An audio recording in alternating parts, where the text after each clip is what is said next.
Hey guys, welcome back to my channel. So in today's video, I am so excited. I finally got this palette in the mail a couple days ago, and I actually waited a couple days to even use it, which was very surprising for me because I generally get something when I use it right away. But I got the Natasha Denona, it's already disgusting, bronze palette.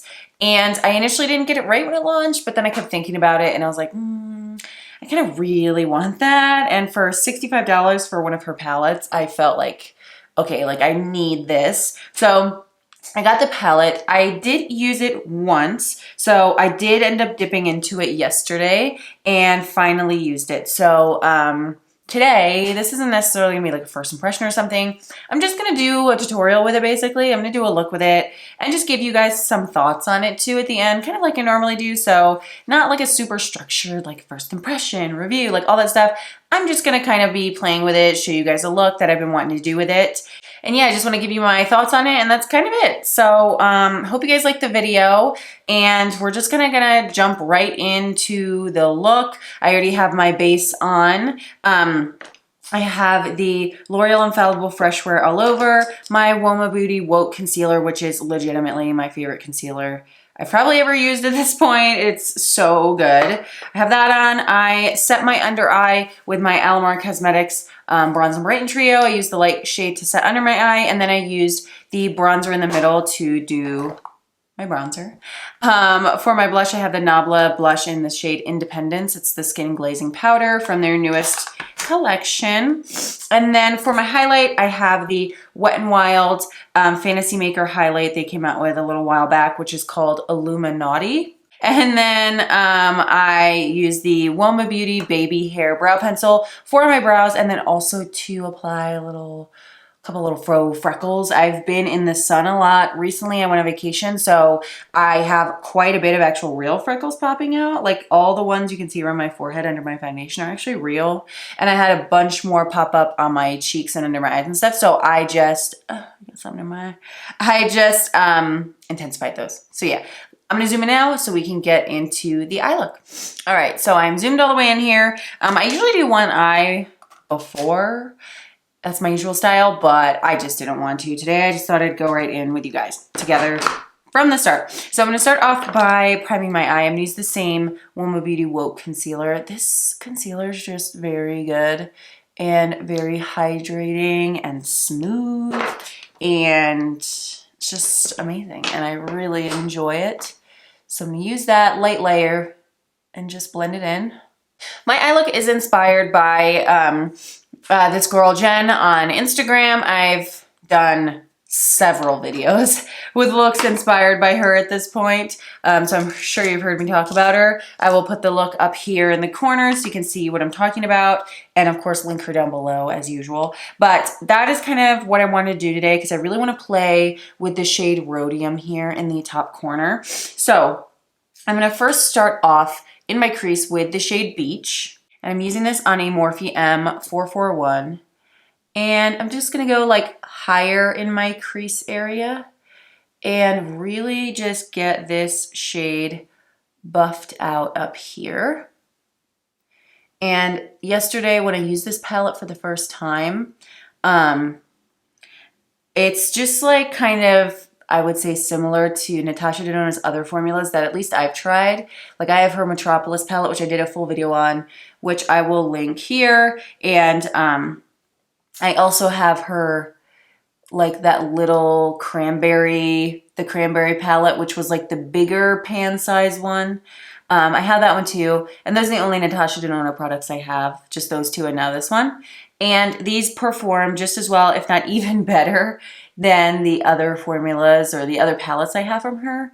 And I already thought that those shadows blended like amazingly well, and this is somehow even better. So no issues at all so far with like blending, pigmentation, any of that. To be honest, I feel like her matte shades are some of the easiest blending eyeshadows like ever, like easiest blending mattes ever. Yesterday when I did that look, these mattes just blend so nicely into one another. It's kind of crazy and it's so easy. So next I'm going to take the shade Sundown, and I'm just doing this to add a little extra warmth to the crease, and I'm just gonna kind of like layer that over top of that last crease color. And I'm only layering this one time because again, I want a little more warmth. I just don't want it to go too crazy, you know? Okay, next I am going to take the shade Magma, and I'm gonna use that on this JH50 brush. I really enjoy this crease brush from the newer Jaclyn brush set. It's kind of more stubby of a blending brush in this style than some other ones I've tried. And the stubbiness, I feel like, makes it really nice to get more precision and really pack a color on. So I'm gonna take this Magma shade and I'm gonna put this in my crease. On some people, I feel like when I watched a million tutorials, I probably watched every single Natasha Denona bronze palette video on YouTube at this point. And a lot of people, this looked super warm. But I don't know, on me it kind of just goes right to dark. It's definitely a warm undertone, but I feel like on me, when I tried this yesterday, and as you can see right here as I'm blending it out, it's warm, but it's not as reddy on me, as red of an undertone as I thought it would be, like looking at it in the pan, you know what I'm saying? Or I feel like from what I've seen from other people. And then I also saw people saying like there wasn't enough of a transition from the matte shades in here to like the dark. Like some people I feel like I saw saying they wish there was a shade in between these two. But I don't know, I feel like when I put this Magma shade on, it is, as you can see, it is really dark. So yeah, I don't have any issues with it. Again, not being dark enough to like blend into that darker shade. But as you can see, that blended out. Oh, chef's kiss so nicely. All right, now that that is on, we're gonna go into the deepest shade in here, which is Deep Dive. And I'm gonna use a flat brush to start out with. And this is a MAC 242. I'm just grabbing some of this color and we're going to press this all over the lid. Completely cover the lid with this shade. This is one of those cream to powder, I'm pretty sure. Or the cream matte, no, I think it's a cream to powder. And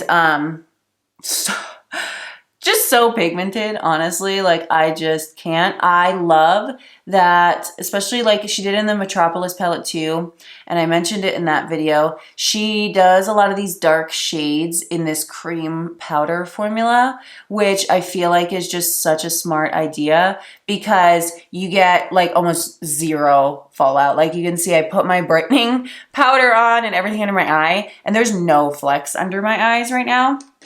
So I literally love that about these particular dark shades. And she did the same thing, like I said, in the Metropolis palette, like with the with those deep like jewel tone blues and teals and greens and stuff, where the dark ones are this cream powder. So they just come on so strong and pigmented from the get-go, and you like don't have to do a base. You don't have to like really try hard to build it up. Like it just comes off perfectly the first try. Like look at that. That took me probably like a minute max to apply that, and then I just took the same brush with no extra product and softly blended, and it's done. Like that's what I love about these shadows from her. They are just, I don't know, next level formulation and 100% worth the price tag that she puts on them. I've never been disappointed with a palette that I've gotten from her. And of course, I've only gotten a couple, as I've said. But with the ones I've gotten at this point, like I said, I'm never disappointed in the quality or anything. Like they're so nice and so easy to use. All right, now that that is on, we are gonna go in with Rhodium.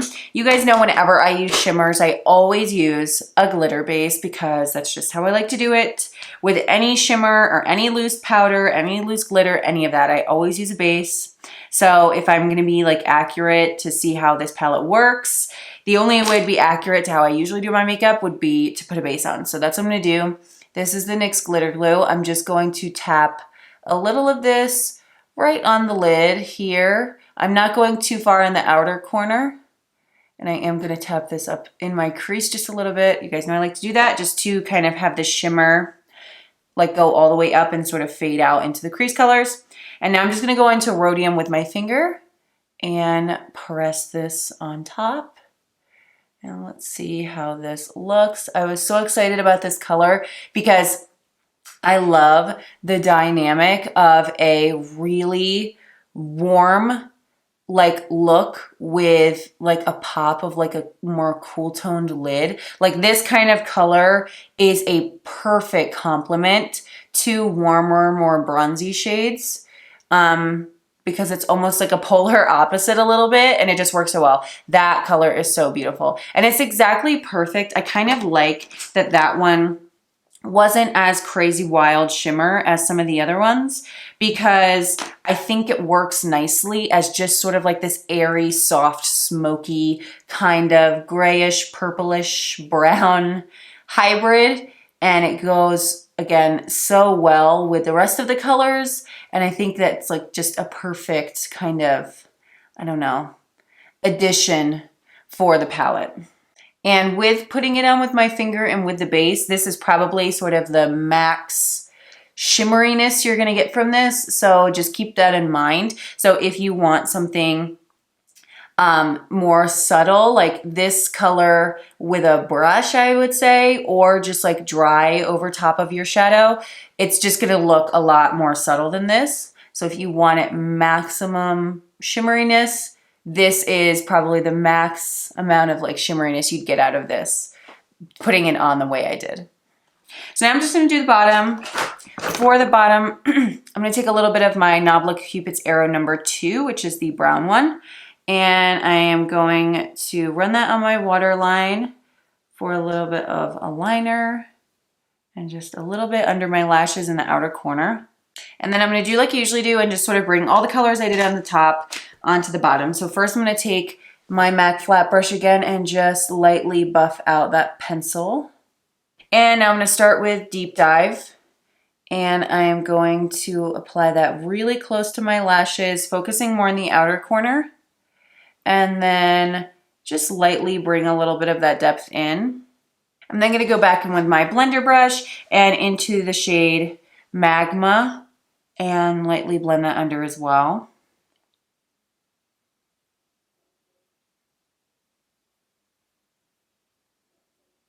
And then finally, I'm gonna take Beach, our lightest shade, and just put that right underneath as well, just to make sure that's like really softened out under there. And then for an inner corner highlight, because there isn't a super light color in here, I'm just gonna take my highlighter I used on my face, this Wet n Wild one, and just stick that on my inner corner. I'm not going like too intense with this. I just want like a little pop of lightness right there. All right, so that is it for the eyeshadow. I'm gonna throw on some mascara and lashes really quick. For lashes today, I'm just gonna use the Kiss blowout lash in the style Pixie, and then my Fenty Beauty mascara. So I'm gonna do that and I'll be right back to show you the finished look. Okay guys, so here is the finished look up close. I love it so much. It's turned out so cute. And yeah, I love it. I guess that's all I can say is I love it. So I'm gonna zoom out really quick and give you just my final thoughts and yeah. All right, so finished look, I love it so much. Also, I didn't mention in the beginning, sorry I look kind of like crap. I just didn't do anything to my hair because I'm about to go get my hair done. So she's just in a ponytail. But next time you see me, it's gonna look really cute. But yeah, so overall thoughts on this palette is it's amazing. Just like everyone else, every other palette I have from her. I love this so much. There are definitely some colors in here that I don't think I'll use as much. Like some of this, like, I don't know, some of these more orangey copper bronzes are like not my thing. So like I'll definitely use like this. I'll use Silk a lot. I'll use these ones a lot, all the mattes. But like maybe like this True Copper or True Bronze and like the, what is this one? Alloy color. Probably won't use as much. I'm just not into those kind of orangey bronzes. It makes me think of like, and Jen said this and when she posted first about this, how it reminds her of like MAC Amber Lights, or like this one is similar to like MAC Expensive Pink. And like no one ever used those. You'd like buy them, but like who actually used those, you know? I don't feel like I mean, at least I don't know if it's other people. I never use like pinky gold colors. I don't know. It's just like not my thing. This one is weird and different. It's got a lot of green to it, actually, that bliss color in the center. But I still think I'm gonna get a lot of use out of this. So what I'm actually gonna do is, because the Metropolis palette is the same size pans as this one, I'm actually going to take out of this palette, because these are all removable, which is really nice. I'm going to remove the shades out of here that I'm not gonna use. And then I'm going to take out the shades in my Metropolis palette that are my favorites. So like the blues and teals, the olives here, and then some of the other shimmers. I'm gonna take them out of this one and replace the colors in here with the ones I like better from the Metropolis palette, and then just rearrange them to flow really nice. So I'm basically gonna end up just creating my own palette from the two and kind of like mix them together and then make just like a perfect favorites. I was thinking of doing that, or I also have this, I have a bunch of these empty Morphe large magnetic palettes. So I was also thinking too, I might just take all of them out, including my ones from my cranberry palette, and just put them all in here so they're all together. And again, that way I could make them flow in like a nicer order, because I hate how random and chaotic that palette is. So I think if I took them all out, I could also just organize them together in one palette together, which I might do that too. I don't know yet. Whatever I do, I think I'm gonna make a video on it and then do like a look with like a custom Natasha Denona palette between like making, you know, putting a couple together. So I don't know. Keep an eye out for that. I might do that. But all in all, this palette is amazing quality. It's beautiful. The colors are fabulous. I've used a lot of them at this point between yesterday and today. Yesterday, I tried to add a bunch of different colors. And from the ones I used today, I'm obsessed with this palette. It's such good quality. You will not be disappointed. It is 100% worth your money. Even though it is a boring neutral palette, it is just probably the best quality boring neutral palette you could get. And even though it's boring, it's somehow not boring. And I said that in Instagram when I first posted that I was buying this palette. It's boring, but it's not at the same time somehow. And it's hard to explain, but it's beautiful and amazing. And I think you'd really love it if you were looking at it and thinking about it. I don't think you'd be disappointed. I think you'd be really happy with that purchase. So yeah, that is it. Hope you guys like this video. As always, please subscribe if you're new. It'd really help me out and I'd appreciate it a lot. And yeah, that's kind of it. Thanks again, and I will see you in my next video. Bye.